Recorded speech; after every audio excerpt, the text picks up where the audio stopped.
Ken, welcome back to the podcast. How are you, Matt? I'm good. So audience, Ken was on, we were kind of baffled by this. This blows my mind. So Ken was on 7 years ago, episode 166. Yeah, February 18th, 2018. That just seems like a lifetime ago. Yeah. It's been a minute. That's crazy. So I'll put a link in the show notes to that episode because that will give you the background on Ken.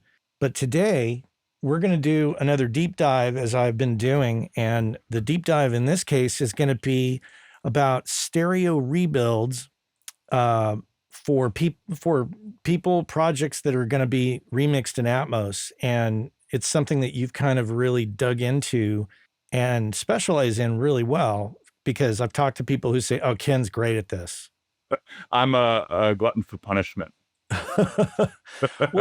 Well, and I've brought it up on the show before. I've talked a little bit about it with different guests, but today we're going to really go into like what it takes to take a classic song where you have to accumulate all the assets and put it back together again so that it can be remixed in Atmos based on the original recording, so that people don't lose their minds when they hear it and go, well, that's so different. Right. That's what you don't want. And you do everything you can to avoid that. One thing I will say is just as we get into this, just to give it some context, that it's certainly Atmos is one example of where this process is handy. But even more than that, it's anyone who is a rights holder to master recordings that wants to future-proof them and use them for syncs, for, placements in films, to have these assets in an editable way is valuable. And, it's obviously more valuable to songs and records that are more popular than obscure, right? But yes, Yeah.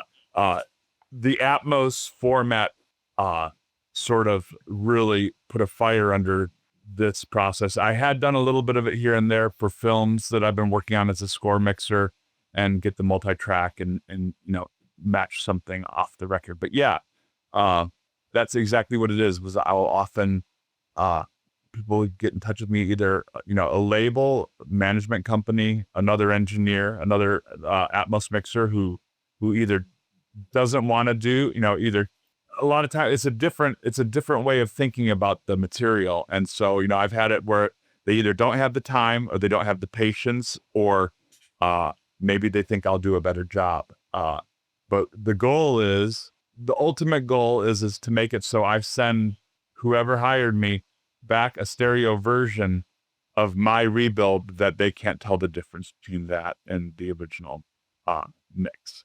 That's the ultimate goal. And let's clear this potential misconception up in that I guess that some people would assume that in an ideal circumstance, you go to one central location and you can just pull up those files, whether they're at Iron Mountain or some giant warehouse or someplace, all of it, self-contained, ready to go. But that's not always the case because, things get misplaced, track sheets get misplaced, things get mislabeled. Some things weren't printed to the multi-track, the analog multi-track at the time. Maybe they were, depending on the era. So can you talk a little bit about just that front part of it, of finding things? Well, fortunately for me, the finding the material is not what I do. I get the material that they find. And one sort of recurring theme, if I'm going to dig into this, is that every project is a little different, comes in a little different as far as the material I have to work with. And the way I do it is different based on the project, which is oftentimes based on a lot of things, but is based on the era. In general, the ideal is that whoever owns the rights to the whoever owns the rights to the recording has control of the actual master tapes that ideally live in an archive facility like an Iron Mountain, and they'll contact Iron Mountain, and Iron Mountain will digitize that stuff into like flattened Pro Tools files, or just audio files. So you'll get like 48 files that are all the exact same time, length, space, and that's your multi-track. And they're not so interested in shipping tapes to someone like me and having me digitize them.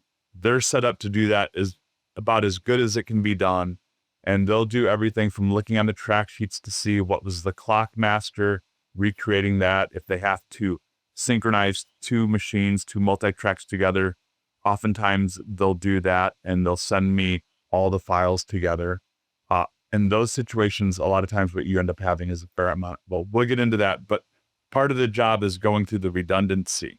Iron Mountain will also, and a lot of these facilities will also send you PDFs of the track sheets, any take sheets, any documentation they have, pictures of the front sides of the tape boxes, pictures of the tape reels themselves. And all of these things are helpful clues when you're putting together the rebuild and you're trying to figure out why this record sounds the way it sounds.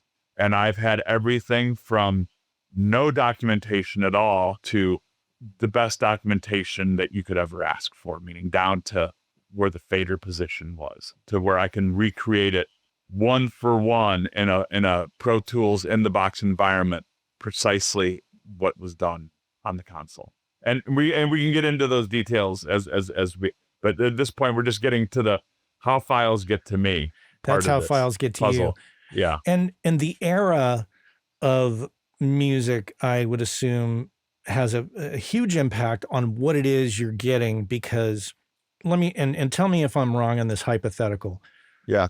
Let's say that there's a record that's mixed on an SSL off of analog tape that's synchronized to MIDI sequencing equipment, you know, triggering keyboard sounds or drum machines or other stuff that may not have been printed. Does that ever happen? I've had a little bit of that, not a lot. There has been, there is a lot of that. That was a very common thing in the 90s.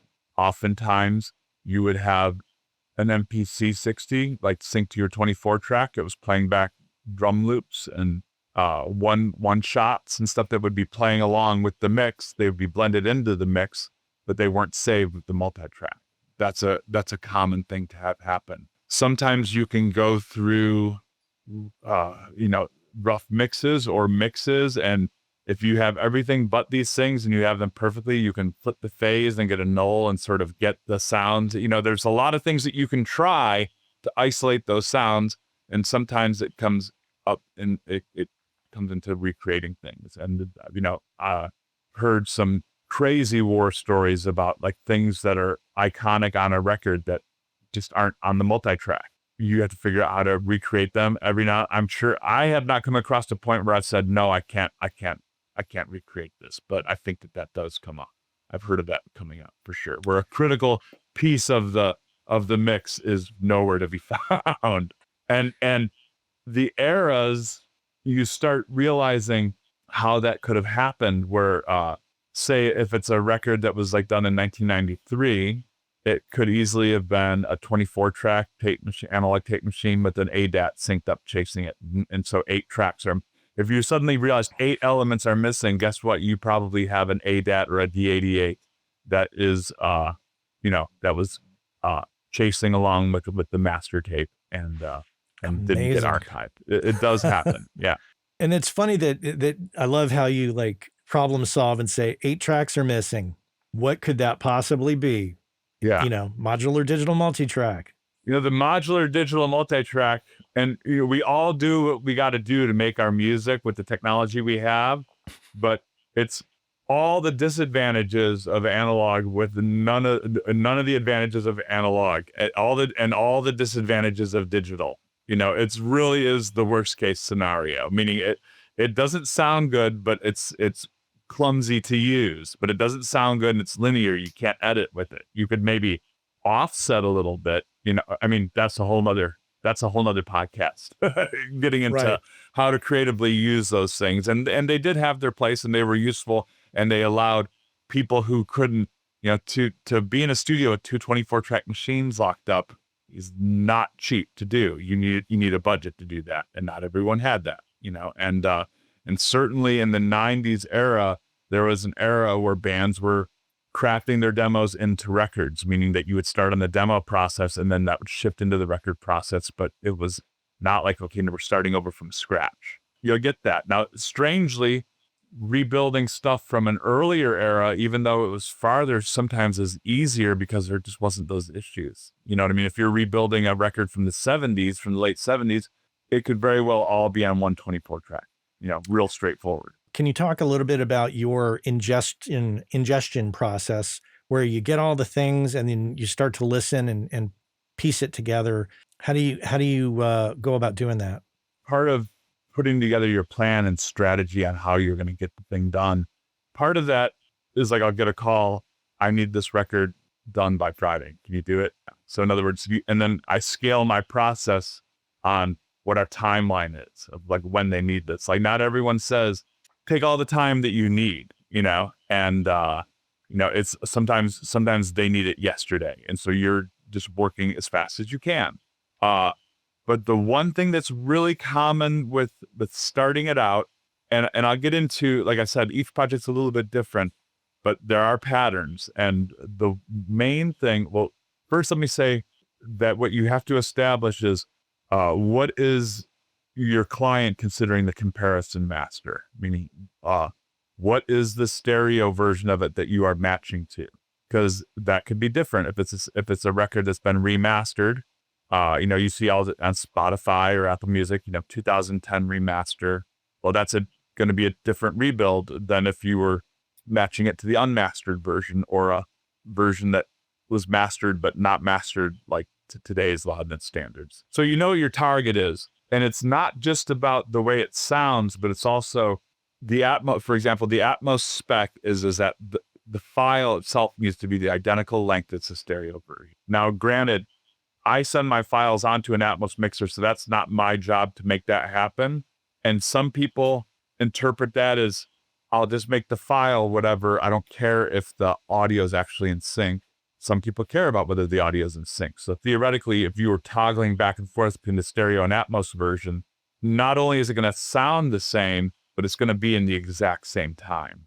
And if your project involved an analog transport at any point in the process, you're going to have to match the multi-track to that comparison master. And I've often been told that sometimes when people are trying to figure out, okay, we've got it rebuilt, it sounds great, but its timing is a little off.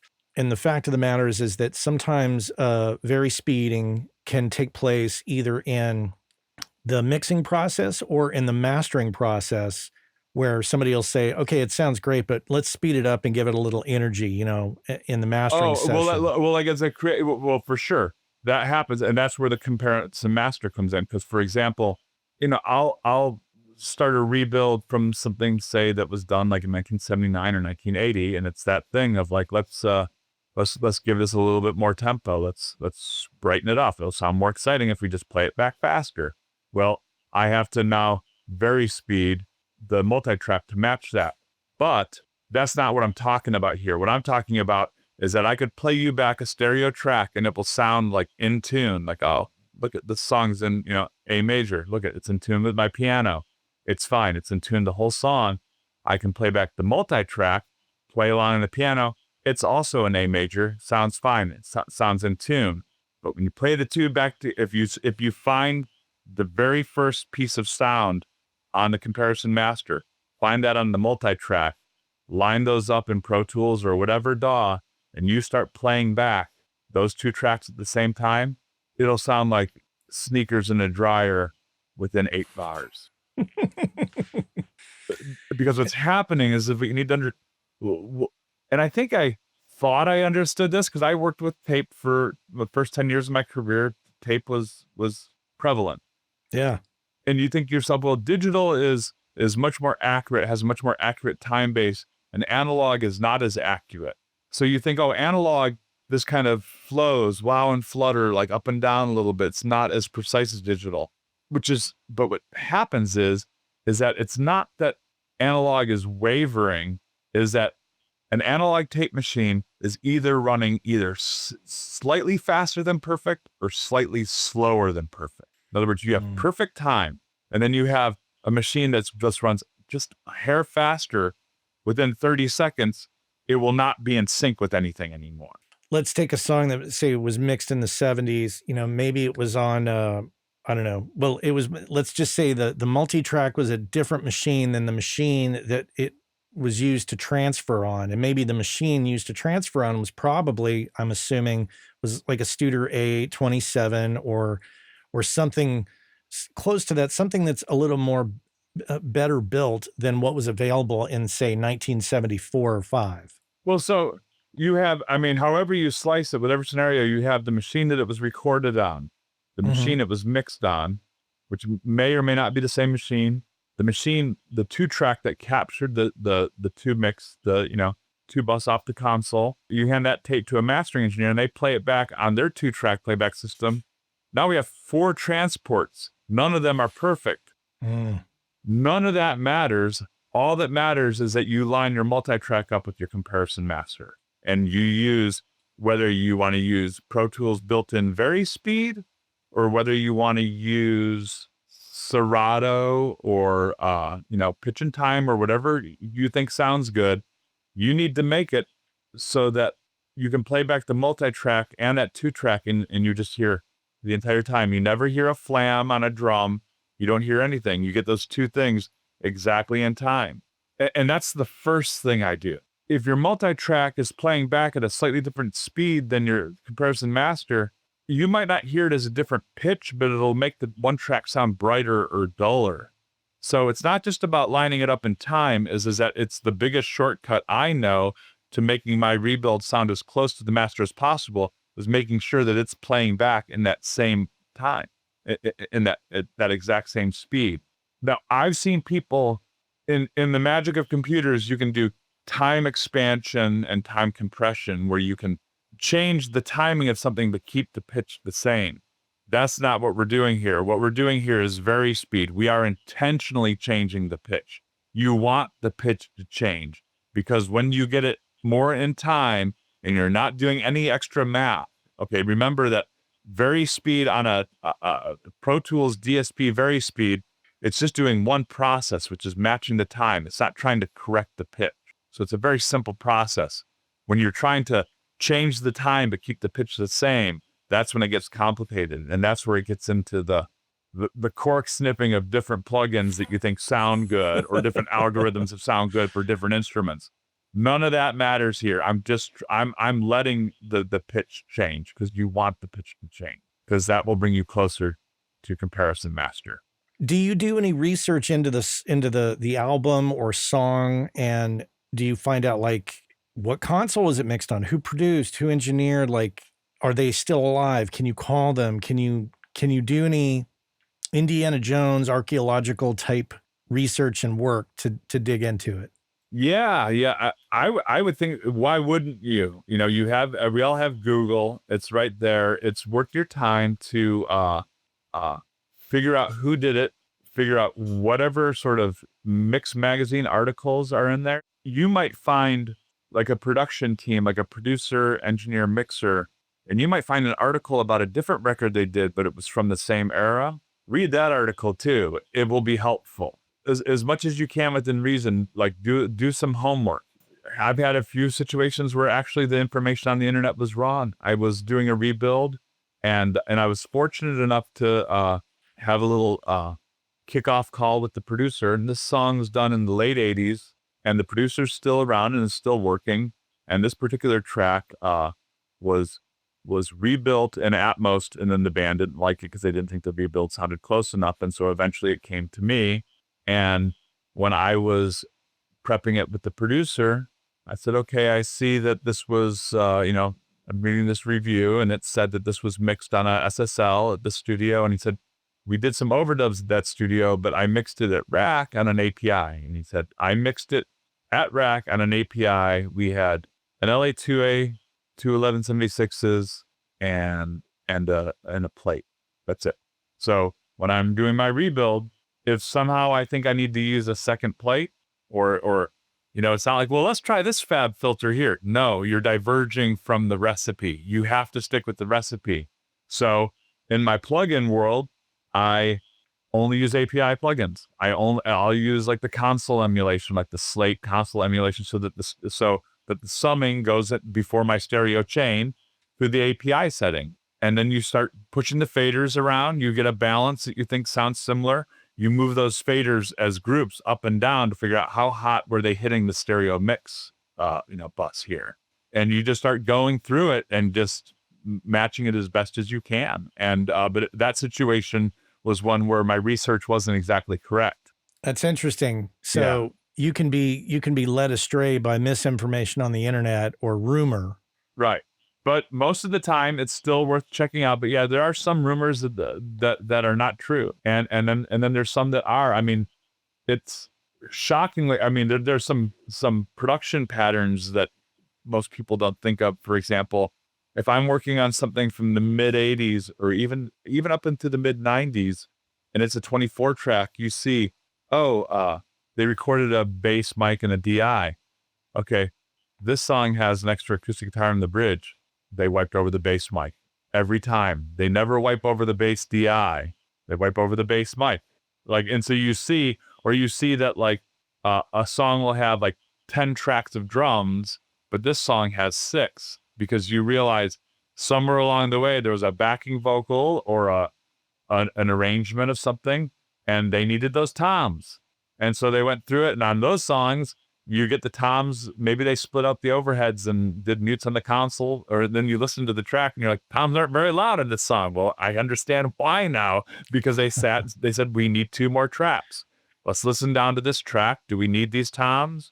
No, I don't think we need the toms for these songs. Or, I don't think we need the hi-hat for this song because we have this one high harmony. And so that's, and so you start seeing the engineer's mindset of like, I'm going to capture all these microphones, but I know which ones are my priority tracks and which ones are my sort of, they would be nice if they make it to the mix, but if they have to go, they have to go. And so, something like a bass amp isn't on rock records as much as you would think it would be. Now, what do you do when you run into missing tracks, where a part is missing, a drum is missing that is on the stereo reference? Depends on what it is. It depends on what it is. If it's a drum or something like that, what I might try to do is I might try to go take that stereo mix and see if I can isolate it. I might AI it just for that one moment. You're not supposed to use AI for if you try to do this with AI and stem separation, you might get flagged with, and labels don't want to use it or whatever, but it's just a tool in the toolbox. You can just isolate it with filters and just sneak it in.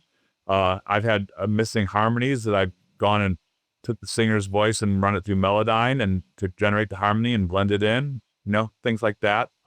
Hasn't happened too much in my world. I've had maybe like a couple bass synths that were like, oh, that's a Moog bass, and you can just, it's simple, just replay it. And I think that sounds like it, and just go from there. So some things you can't do, and you just let people know this is not in this mix. You want to proceed. What do you think is the hardest part of the recreation? To like when you have all the elements, and let's just hypothetically say all the elements are there, you have everything you need. Mm-hmm. You need to match this stereo reference. What is hardest about that process? Well, you know what? I think that once I kind of get all the pieces in place, then it gets pretty methodical, meaning that I've done as much research as I can. I've gone over the documentation as much as I can. I've got the stuff very sped. Now it's just down to the faders and what I think it needs. And then once you get into that, what I'll tend to do is I'll just start putting together a mix, what I think sounds good, what I remember the song sounding like mix-wise until I think it's sounding pretty good. And then I start toggling back and forth between what I think of as like the live mix and then the comparison master. And it's real important. A lot of people have their setup where they can't quickly A/B between 2 mixes. And when I say quickly, I mean like I'm used to a console with switches back and forth, back and forth. And so once I start thinking I got it pretty good, I'll start clicking back and forth, and I'm listening for balance. I'm listening for like the weight and the EQ, like where the energy is at. I listen for the stereo width. just moving the faders, moving the knobs until I get it closer and closer and closer. And then at a certain point, I'll do a thing in Pro Tools where I'll print the mix, and I'll be looking at the waveform file, and then I'll abort the decoding, and then do that again. And what I'm doing is I'm looking at the waveform of what I'm trying to match, and then I look at what I'm giving, and you see, like, oh, they're compressing theirs a lot more because my kick and snare drum are poking out much more than theirs are. Their RMS is louder than mine. And sometimes it looks more extreme than it even sounds. You're like, man, I don't know if I would have caught that. My ear thinks they sound pretty similar, but clearly the waveforms don't look similar. Now, if we were just creatively mixing new stuff, it'd be like, it doesn't matter what the waveforms look like. It matters what it sounds. In this case, it matters what the waveforms looks like. If your waveform doesn't look like theirs, your mix doesn't sound like theirs, like bottom line. And so you look at like where their dynamic range is, where their RMS settings are. So then you start doing a combination of adjusting your overall gain structure of your mix, your what stereo compression that you might have. If it's an era where they weren't using any stereo compression, but you swear you're seeing it, then that's tape compression. Then you start going into your tape emulators, trying different formulas, trying different tape types and different alignment settings, and seeing if one makes those waveforms look more like what you're trying to make it sound like. If you get it sounding like it, and then you get it looking like it, it will sound even more like it. You're that much closer. So at that point, the challenge is just sticking with the formula. And then you get to that point, and then you have to start going through section by section. And when I say section by section, meaning I'm not listening to like the verse of the new mix and then the verse of the old mix. I'm listening to the first 4 bars of verse 1, then the first 4 bars of the other one. And you're listening. Oftentimes I'll mute the if I'm focused on how a guitar sounds like on the left, I mute the right speaker. I only want to hear the left speaker for now. Because then when you're clicking back and forth between those two, the difference is that much more apparent. Because now you're not focused on stereo width at all. You're just focused on the volume and the EQ and the size and the way it sounds. And then you'll do it, for 4 bars here, 4 bars at a time through the whole song. Or you'll go find like a spot where it's just the drums, and you'll loop that, and you'll balance your whole drum kit based on what that balance is. And then you start going through seeing, okay, does that drum balance stay the way the whole song, or does everything get louder in the choruses? Okay, well, I need to make mine louder in the chorus, and you just kind of got to go through it instrument by instrument, listening to everything. And that's where that process is where I do it, and I do it as best as I can. And if there's more time and money, I'll spend more time on that. And if there's not, that's where I rip through it as fast as I can, And so that's that. What's interesting too is, things would get mixed, then they get mastered. In this particular case, you're probably not going to find a lot of documentation or details about the mastering process. That's true. I assume. Yeah. So you kind of have to match what the mastered released version sounds like. And you've got to, maybe you get the mix together, but then you've got to like essentially create the mastering chain that gets you all the way there too. Yeah. Sometimes I'm matching to a pre-mastered mix, but more often I'm matching to a mastered version of it. So yeah, you have to bake that into because ultimately most of the time what I'll deliver is just, say 20 to 30 stereo stems to the next person down the line. And the idea is that those stems, when all played back together at equal volume, will equal the mastered setup. Okay, so just to keep everybody like going here on what's next. So you get the mix together. You're convinced this is it. It sounds like the reference. I'm never convinced. Okay, I'm never convinced. I know there's always a level of doubt involved where you're like, snare drum. I can't quite, Let's just say that you have to let it go, and it's time. You got to let go. That's part of the gig. Is you got to know when to let go, and you got to know when to say. Hate to say it, but you have to know when to say like, good enough. Like this will work. At that point, you're taking the multi-tracks, and now you're creating the requests for the stems. Mhm. and you're creating stereo pairs of whatever it is, whatever the request is, guitars, drums, kick separate from snare, et cetera, et cetera. Yeah. So then I assume you create all your stems, and then you do a test with that set of stems and put them all at unity and say, does this equal what I've just done? Yeah. Oh, and oftentimes, like it, does this equal what I done? And then you say, okay, I'm going to listen with my ears, and then you say, okay, I'm going to flip the polarity and see if it nulls. Probably not going to null if there's a lot of tape compression and stereo compression. It's not going to null, and so you can get into the I'm going to side chain my stereo compression with a full version of the mix. Like there's tricks and things that you can do with that.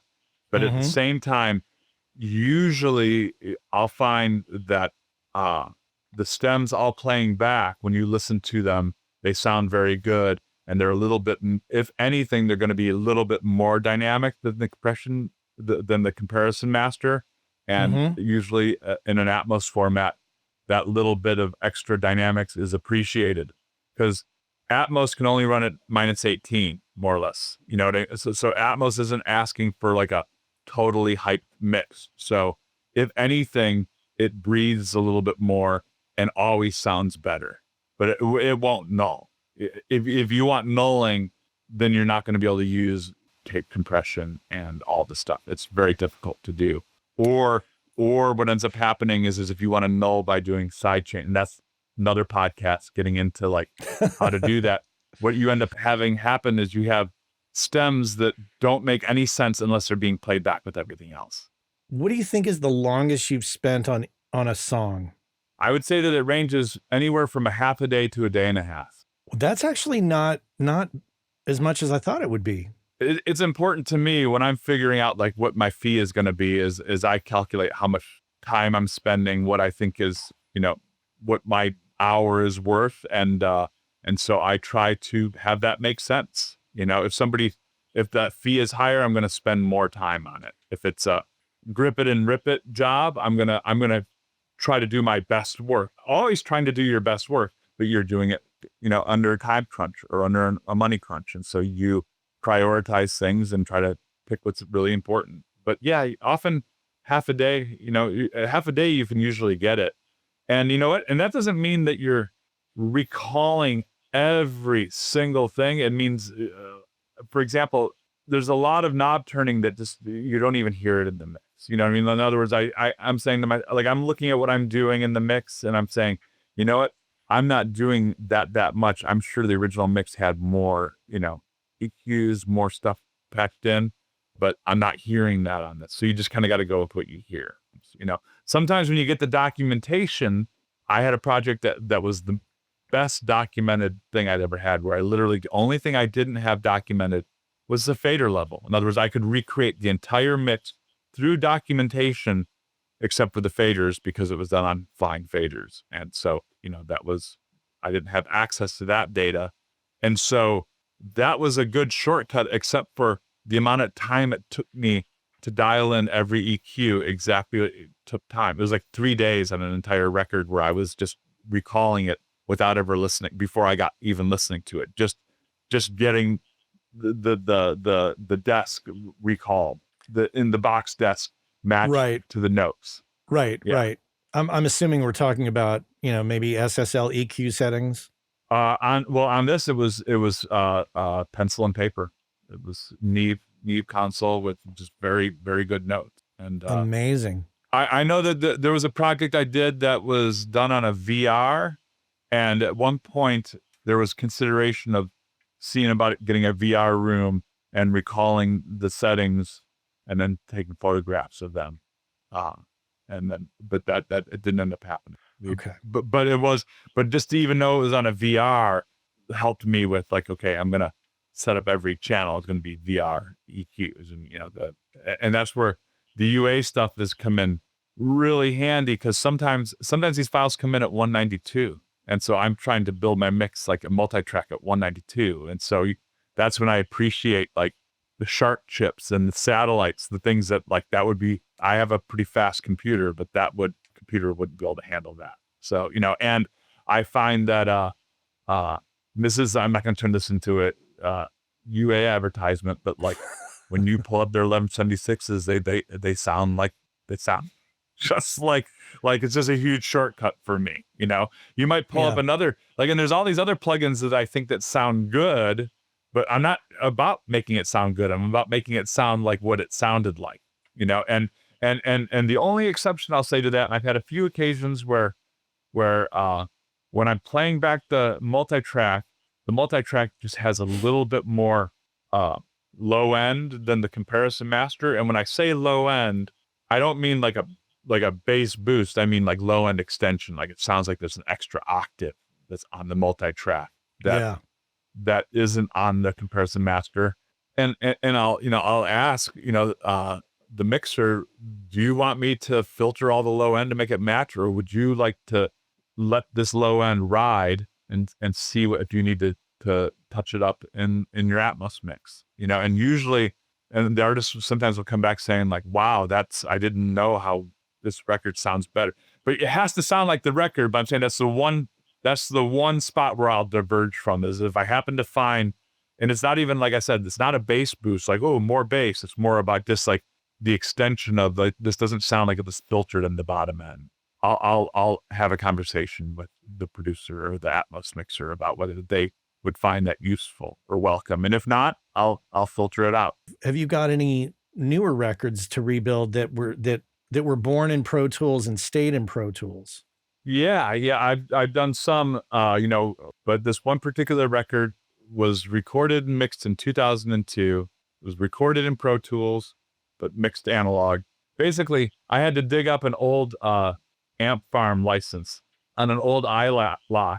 This is pre-Silicon Pro Tools, but they had updated it for $25. I was running an updated version of Amp Farm, which was helpful because I would say about 40 to 50% of the guitar tracks on this record were cut through Amp Farm. So when I pulled up the multi-tracks, you're just hearing that sound of like, punt, punt, punt, like of a DI guitar with nothing happening. And I get my Amp Farm update and it recalls it perfectly, sounds just like the record. And I was like, that's crazy. This is like a 20-year-old plugin I'm recalling. So Yeah. that worked out.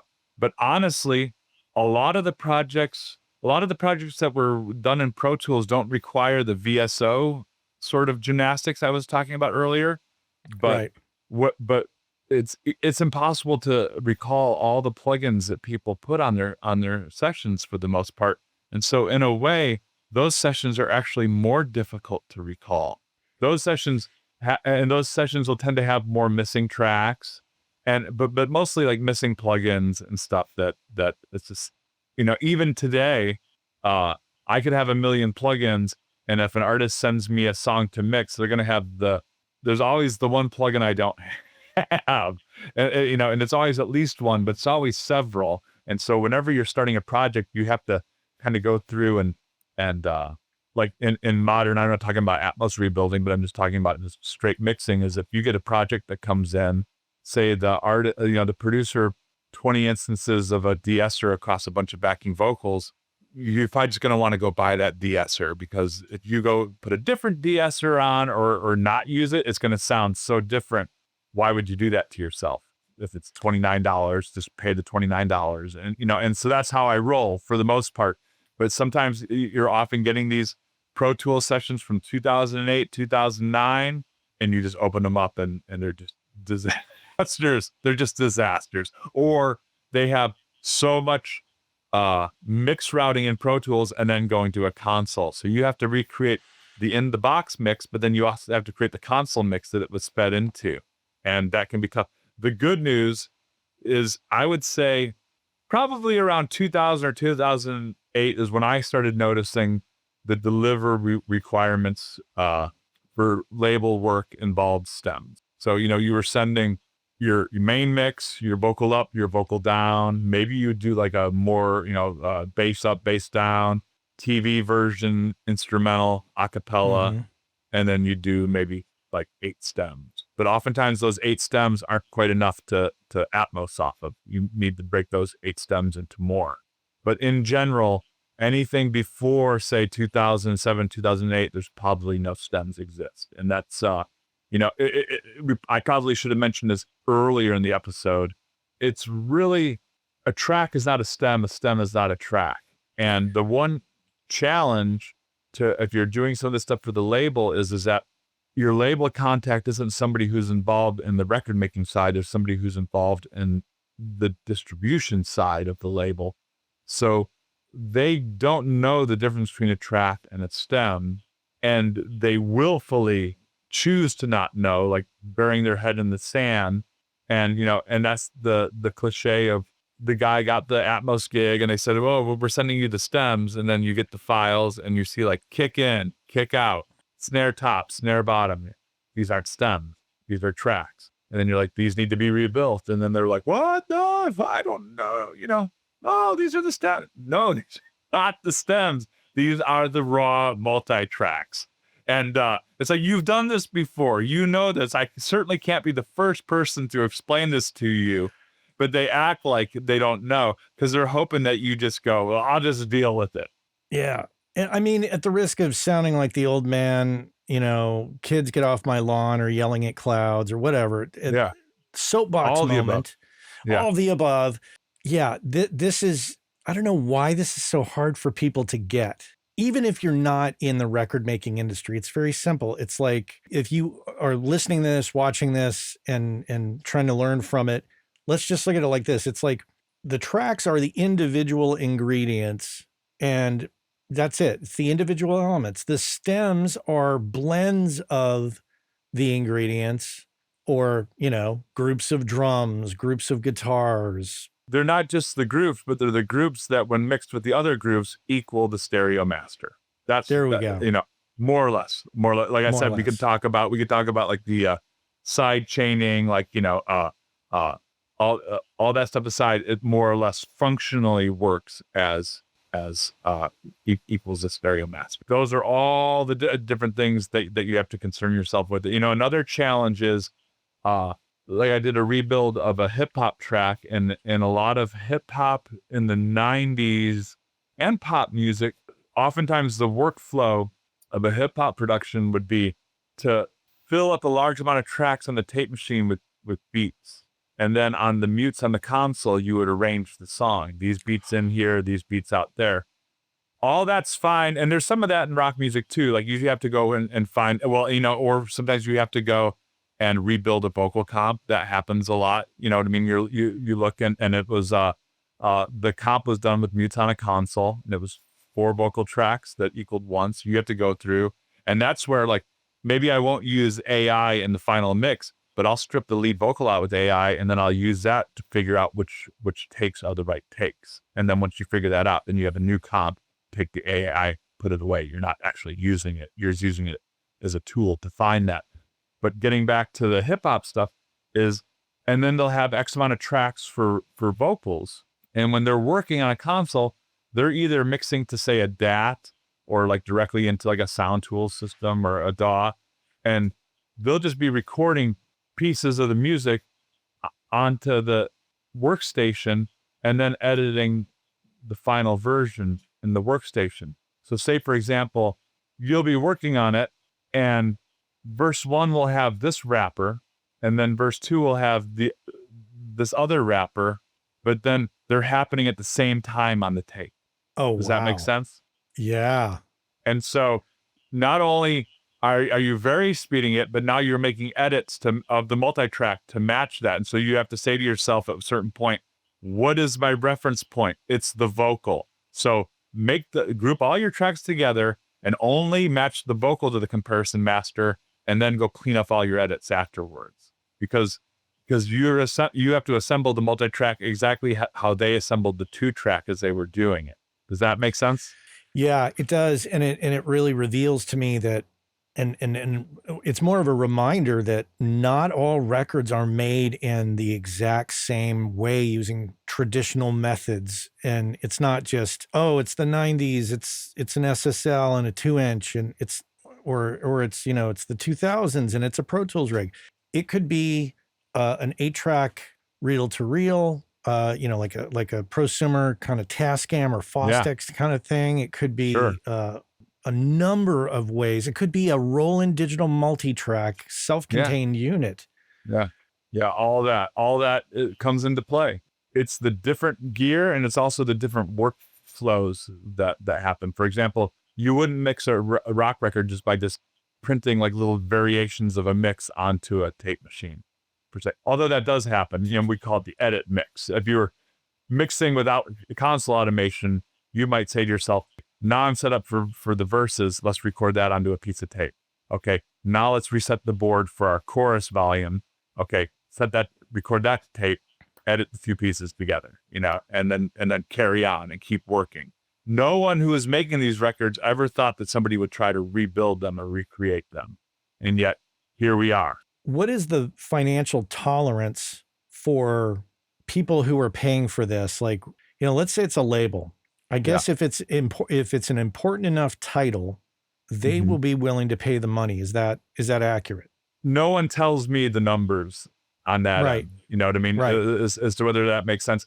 The best I can explain to people is what my costs are, and then also explain to them, for example, like the way it works with Apple Music, and this should be understood, is that say you have a record that had like a couple big singles on it, and you want those singles to be mixed in Atmos. Okay, so now you're paying to get a couple songs rebuilt, Atmos mix. But unless every song on that record also has an Atmos mix, you don't get the Atmos badge on when you pull up that record. Right. And so you have to make a decision. Do I value the Atmos badge? And do I care about having even if there's one song not on the record? And if this has changed, and maybe it has changed, but the last time I checked, that was the way it worked on Apple Music. So even if you have like a song that's like, oh, the last song on the record is just like a single acoustic guitar and voice, so we don't need to Atmos mix that one. Well, then you won't have the badge on your record. Your record will not say Dolby Atmos on it. Every song. So what you end up doing is sometimes you'll say, and this isn't about rebuilding, this is more about Atmos mixing, is you'll say, well, what I'm going to do is I'm going to do that, but I'll have it going to a little bit of an ambient space, like in the rear speakers, just sort of. But and if the reverb doesn't sound right, then maybe you'll use Altiverb outdoor space, so it just makes it sound a little bit wider, but without sounding like it's in a room that's not, because it has to sound like the original version, So you have to at that point be really clever and be like, how can I make an Atmos mix out of this thing that works, but isn't going to be the one that they're going to be playing in the showroom? Okay. I do have, I'm not trying to correct you here, but I just to clarify, because I have an example here of my own. I worked on a couple tracks that wound up on a soundtrack. Mm-hmm. First song, last song on the soundtrack, only 2 songs in Atmos. Every song in between was not Atmos. So the album does not have the badge, but the individual songs do. Right. That is true. That's true. But and so whether the entire album has the badge or not, like depending on, some people value that more than others. Yeah. I don't know. That's not for me to say. Okay. So has this informed maybe a different way, like dealing with this process has got there's a lot of layers to the onion, as I like to say. Yeah. And there's a lot to learn from here. Has it changed the way you deliver or document your own stuff that you mix for other people now, so that later on down the line, there may be some variation of this, say 20 years down the line, we've got some new thing that we're doing in terms of, do you follow the Recording Academy's guidelines at all? Do you have your own guidelines? Like, how do you package up stuff to go for the future? I slightly over deliver what I say I'm willing to give, like as part of the negotiation, and most times I do label work, they'll send me what their delivery requirements are. And I've always felt like if I give them a little bit more, then I don't get a phone call 6 months from now asking for something. So I've always been, pretty good about giving stems that make sense. I would say that there's another layer of stem printing for Atmos. It's more detailed stems. And so that takes longer. I'm not going to assume that everything I work on is going to be done in Atmos and go spend an extra 2 hours printing tons of stems. I'm not paid for that, so I'm not going to do it. But I will do the delivery requirements, which are, and I've been doing that for a while. I would say, so to answer your question, not as much as you would, as far as like me trying to future-proof my own material. What I would say is that creatively and workflow-wise, rebuilding other people's mixes and trying to make it sound the way they make it sound as opposed to the way I make it sound certainly changed how I go about mixing. And it's also changed like how I set my template up. And one thing I've done is I feel like I had a stereo mixing template that would have everything that you would ever want to do in a mix ready to go at your fingertips. And what I've discovered is, well, two things. One is that the way, rather than having everything I need all in a template ready to go, I now have track presets that I import and export out of it, either import or export. So I'm not polluting my Pro Tools session with a bunch of stuff I'm not going to use. I've found it's like I'm tripping over all this stuff and I'm not using most of it. I've simplified the way I do things to a certain extent. And also in a related sort of topic is I've examined parts of my workflow that were needlessly complicated. So I had a path backwards. So, you know what I mean? So multiple like undos, so at any given point, if somebody said, hey, I like the way you edited the guitar on this, on this rough mix here, that like, if you, okay, show me the date and time of that mix. Okay. That rough mix was printed at 3:18 PM. Okay. I have a Pro Tools session at that time. I can go open it up, look at the playlist and see what's different. And, there's all these things that all of us do to make sure that you cover your ass. And so that you can get back to something that was working. And that has its place. That way of thinking certainly has its place. But if you set up your workflow so every aspect of it is moving forward or backward, you're not moving forward as fast as you could. And so I started abandoning some of my engineering habits that were solely based on covering my ass, because I want to be a creative person and I want to just keep moving this thing forward. I don't want to look back. And that will bite me every now and then. Every now and then that'll come up and that'll be a problem. But by and large, it's made me happier. So I'm in a better mindset and I'm thinking more about the music. And so if anything, the rebuilding has really informed that, that when you're working on these tracks where people were making decisions as they were making mixed decisions as you're making the record. Yeah. The ideal thing is to put all the playback faders at 0 and have it sound pretty much like a finished mix. We all don't get to work that way, but that's the ideal. And you got to keep that in mind, and like make the decisions. A wrong decision can be corrected, but no decision can't be corrected. It just stops the creativity. And so I don't want to work I don't want to have my Pro Tools template set up where it encourages indecision. I'll just say that. Do you think that there's a place in the Pro Tools environment now and the workflow and kind of talking about what we're talking about here about future proofing? Do you think committing tracks or freezing tracks is useful for, committing and moving on and kind of doing a quick and dirty, like, if I freeze a bunch of tracks, and then close that session down and then we move on and then reopen it, 20 years later, which has been happening to me more and more, having to open stuff I did 20 years ago. Yeah. Like I look at that and I think, well, that gives me a way out if I need to back up and go to the original thing. But it also in freezing, but it also commits it to a certain degree right then and there to kind of hold it in place so that if I were to reopen it, I wouldn't have to go hunt down those plugins. I could just reprint. Yeah. Yeah. I do more commit than I do freeze for myself, but I like the spirit of all that stuff. I've had a thing happen where people, send me a project to mix and they freeze everything, but then there's so much like cascading augs routing in their sessions. And if any of those elements are like it makes it impossible to freeze. You know what I mean? Where it's just like, I can't In other words, everybody would like, I want you to just refine my mix. So I'm going to freeze all my tracks and send them to you. But then the way they freeze them, it's like, but the way you're balancing all these things into here is what I would change. And I can't change that because this is frozen. And like, at what point do you freeze it in the cascade of auxes?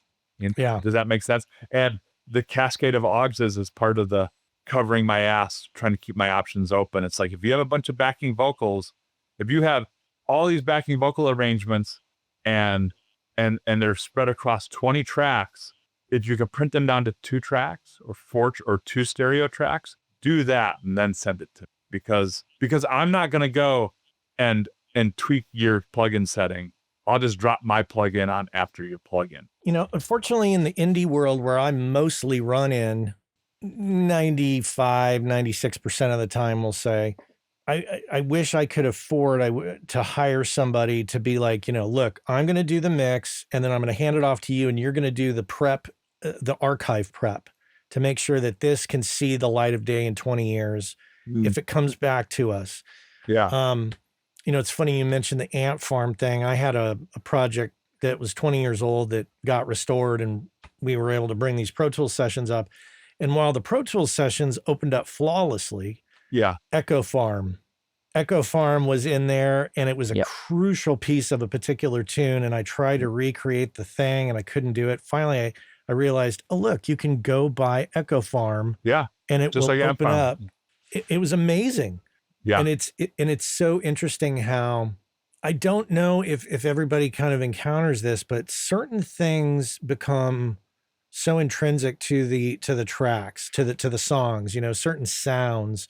And so the commitment and the printing, if it's drum samples, I've started to like print the drum samples right there and then, because I don't know when Superior Drummer or Trigger or any of the other stop working. Yeah. I don't know when that stuff's going to stop working, and I don't want to like not have access to this in the future. Yeah. No, it's we all have our own comfort level of how much time or energy or, time or energy or money or resource of any of these things to put towards that. I know a lot of people have like the prep guy or gal, and their archive guy who sets it all up so they can show up and just, have it ready on the faders for me and put the lead vocal on track 24 where I like it, like on channel 24. That's cool. That's not my thing at all, because I like to do I like to work by myself when it comes to that stuff. I like to like collaborate with artists and I like to work on projects with other engineers and move things back and forth. When I'm prepping the session is where I'm figuring out what's what, and I couldn't imagine having someone else do that. In other words, that's where I'm learning like, okay, these drum tracks are across 12 tracks and this is how they put this sound together here or whatever, so I like in prepping it, I feel like I'm getting to know the material and I wouldn't not do that. And when I'm printing stems, I'm listening to the stems as I'm printing them to make sure that there's no like crazy edits that I didn't catch. And sometimes I'll even print my stems before I print this isn't rebuilding. This is just mixing practices in general.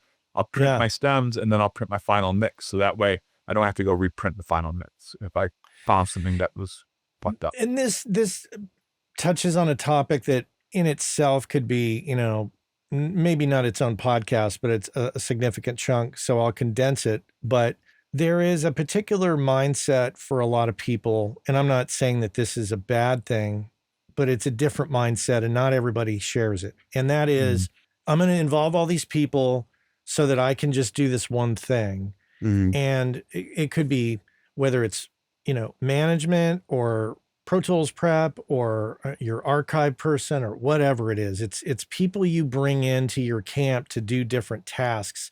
Yeah. I like to know what the fuck is going on all fronts. Yeah. On business, on technical, on communication. From a cost perspective, it can get expensive to involve a group of other people in your business and your technical. If you're like one of the Lord Algae brothers, or you're Serban, or you're one of those folks that is just doing so much work, you've got to have these people involved. That makes sense to me. Anything less than that, where you're just kind of spending money because you've got the money to spend and you can allocate different jobs so you can have another hour on the treadmill. I don't know. I like having control over Well, the aspects of the business. that's part of it when it comes to the rebuild thing, because in general, I don't work at the volume that those dudes do. If I did work at the volume, then I would consider, it would make more sense to have a team of people, Mhm. helping me. And even the volume of the rebuilds doesn't warrant that. What it does happen is the turnaround times can get tight, and that's moments where you think to yourself, man, I wish I had another set of hands. But the issue is, and this is kind of getting back to something I said early in the podcast, is that each project is different. And so I have to figure out, how am I going to do this? How am I going to do this particular project? And so, if you are a pop mixer, like a Serban or somebody, is as diverse as the material that he might work on, then the stuff might come in, it makes sense for his guy to have it set up so everything's laid out exactly as he wants it to go for his mix. You know what I mean? Mhm. Like that makes perfect sense.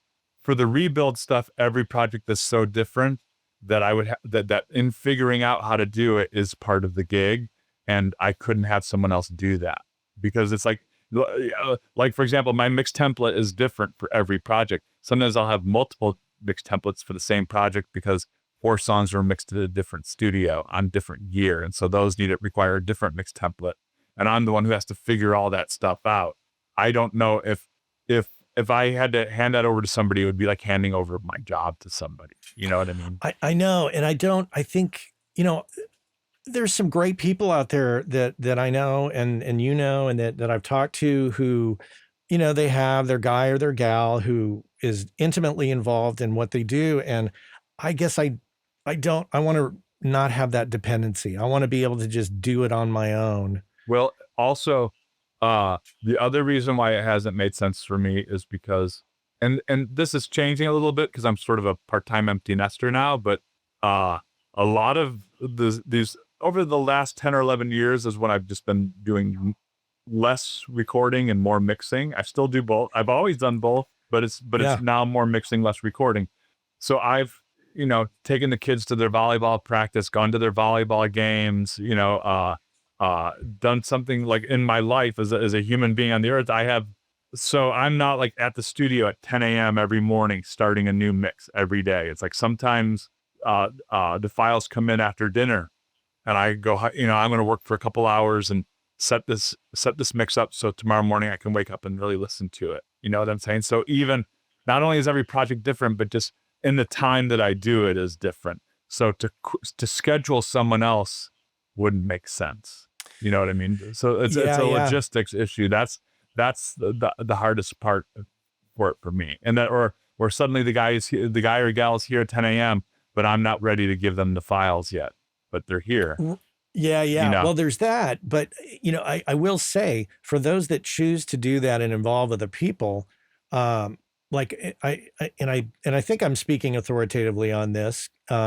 Fernando no longer works for Michael Brower, but when he did it remotely, Yeah. and Yeah. he had control of the computer and so from that perspective, I think that can work out in a way. But we're the same age and we're at a similar spot. Like we're kind of halfway into empty nest world, and Yeah. yeah, it's I still have these responsibilities, and so I need my own kind of time frame and timetable to make decisions Yeah. about stuff, and can't Yeah. be worrying about another person getting involved at this moment. Yeah. Yeah. That's where I'm at now. Things could change, I don't know, but that's what makes sense. I like to keep my overhead low. I try to work, I put a little room in my garage like everybody you know, has tended to do. And that works out for the most part and gives me a lot of flexibility. And, Yeah. I really appreciate not having to book a studio or book someone else's time just to function, and that's not to say that there's been eras where I've been a part of a team working for someone else. And then I've pulled together teams to help me get something across the finish line, and it's nice in LA. There's so many people who are technically my competition are actually friends of mine. Well, I mean, you know how it is. And, Mm-hmm. and it is fun when you can pull someone in on a project and, have them work with you. And that's what a lot of how my rebuilding is people I know and work with, and they're like, oh, I hate rebuilding. And I'm like, I don't mind it. You're a rare breed in that way. A little bit, but part of it is it's such an easy transfer, meaning that I do the work and then I hand it off to somebody. Every now and then somebody will go, hey, you know what? I don't think you really nailed the vocal thing, reverb, or the delay. Could you go take one more look at the vocal? I might go update a stem. That happens every now and then, and I'm glad to do it. I, guarantee my work. Everything. I want people to be happy. But my point is that it's easier to get people involved when there's a very clear distinction of like, I want you to work on this aspect of the project. I'm going to work on this aspect of the project. Okay. So you go and autonomously just work on this stuff and get it to me when you can. When you get into working with people creatively, where you're sharing Pro Tools sessions and it's like, okay, I'm comping the vocals, but I did go and move a couple things around on the bass and guitar a little bit. And you're kind of keeping track of like, okay, which session is the master session? Are you working on like it gets more complicated, and there's, you have to really have a system in place to do that. But that's, I mean, Matt, you could do a whole podcast with people on how to work on projects as a team, sharing Pro Tools sessions. Oh my and God. stuff like Yeah. that. That's a whole nother thing. I don't know how long the rebuilding process is going to be a thing. And I'll tell you, I think the stem separation is getting better. People's standards are getting lower. And so as the technology gets better and people's standards are getting lower, we meet this happy medium. And then that's where we could very well be in a year from now. And, the one thing that people don't realize, I just got to make this point about the stem separation is, and I've used a bunch of different pieces of software, and some do certain things better than others. But in general, the way AI separates stems, if you play back all the AI stems together against what your source track is, that will null completely.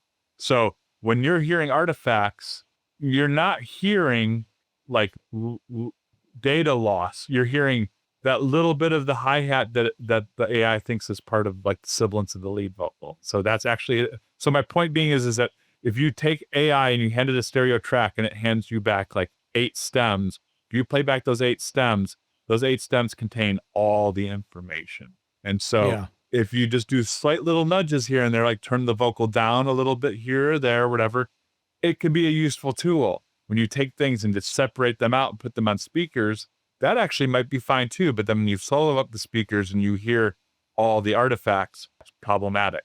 And especially on top of the artifacts that you're already hearing because you're streaming audio. And I don't care what anyone says, once you start hearing the audio, the artifacts of even stereo Apple Music, it's a bummer. It's a bummer to listen to. It makes you want to stop listening to music seriously. It makes music more of a casual thing that's like, I put on this record on my AirPods while I'm doing yard work. That's fine. That's fine. That's cool. But that's, that has its place. But there's also like sitting in a good listening environment and with everyone shutting up.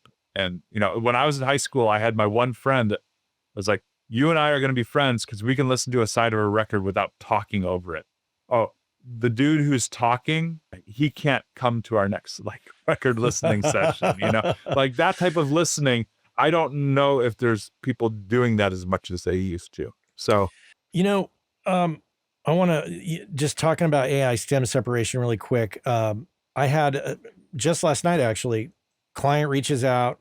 We're putting together this EP and he says, hey, I may want to do this one song and have it be on the EP. And I just recorded it with a snowball microphone into GarageBand. It's one track. Have a listen, see what you think. I really like the performance, but I know that, it is what it is. It's one mic in a room. Yeah. Well, he sent me a GarageBand file. I opened that up with Logic and I thought, let's do a test. And I did a stem separation on it, just acoustic guitar and vocal. Completely separated the two, independent, no weirdo artifacts. But then it gave me the opportunity to, remix that with the vocal, in a little more present perspective and independently treat them, with Yeah, and maybe effects. throw a little bit of reverb or slap back on the voice or whatever, and not the guitar, and And, so it has its place for sure. oh, it worked great. And then I was talking to another friend.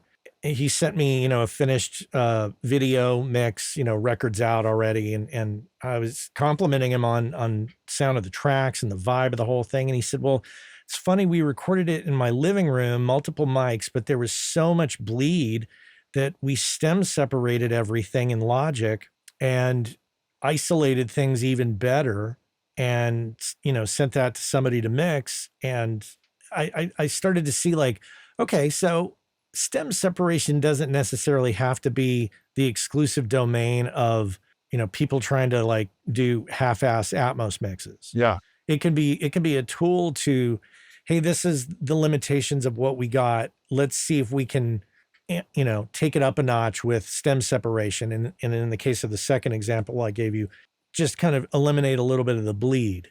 yeah. Well, and it's a tool. It's a tool. Now I've had some things where like the drum, the vocals recorded in the same room with the drum kit, and I can take all the drum bleed out of a lead vocal, so it's just not putting hash in the whole track.